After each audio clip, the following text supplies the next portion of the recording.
President Trump took steps on Friday to begin dismantling the Dodd-Frank financial regulations that were put into place following the economic crash of '08. Take a listen to President Trump talking with Jamie Dimon, the CEO of JP Chase. So many people, friends of mine, that have nice businesses, they can't borrow money. They just can't get any money because the banks just won't let them borrow because of the rules and regulations and Dodd-Frank. So we'll be talking about that. You have long called for stronger banking regulation. There is this study by the Harvard Kennedy School of Government that found that community banks were having a difficult time complying with the regulations in Dodd-Frank. Do you see any upside at all to relaxing any of the Dodd-Frank regulations? You know, it is hard not to laugh to see President Trump alongside these Wall Street guys. I have to say this, Jake, and I don't mean to be disrespectful. This guy is a fraud.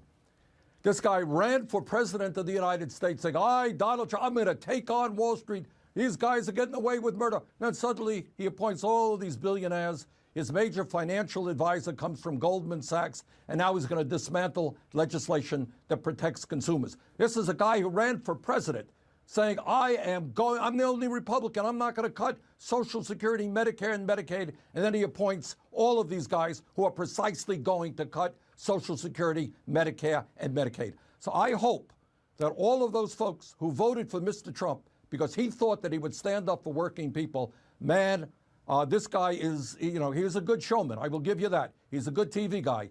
But I think he's going to sell out the middle class and the working class of this country and that business on Wall Street. He told us, in fact, it's in the Republican platform, he is going to bring back Glass-Steagall. We're going to be dividing up commercial banks from investor banks, from insurance companies. Then he has all of the big Wall Street guys on his side, and now he's working for Wall Street.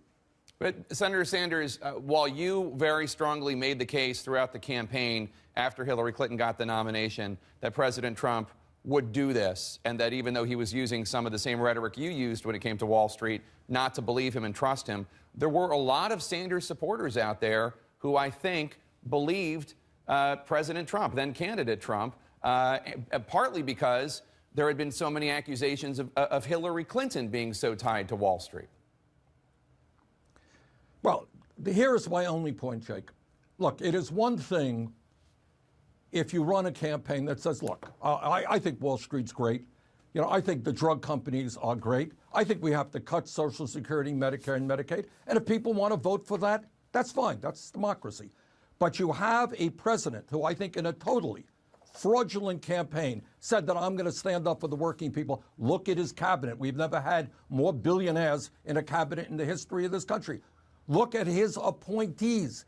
These are people who are going to go after the needs of working families, the elderly, the children, the sick, and the poor. That is called hypocrisy. And by the way, I think people like Mitch McConnell, who you just had on, who is a mainstream conservative politician, are going to be put into a very, very difficult place.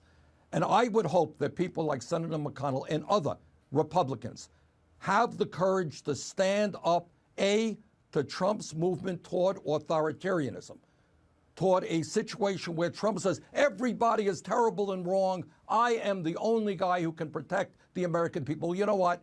Men and women in our military did not stand up and fight and die to lead us in the direction of an authoritarian society. We are a democracy, not a one-man show. We are not another Trump enterprise. It's called the United States of America. We're not a business run by Mr. Trump. And I hope that Senator McConnell, who's a decent guy, conservative guy, I disagree with him on everything. But I would hope that he and his Republican friends will make it clear to Trump that this country belongs to all of us and that it's not a one-man show.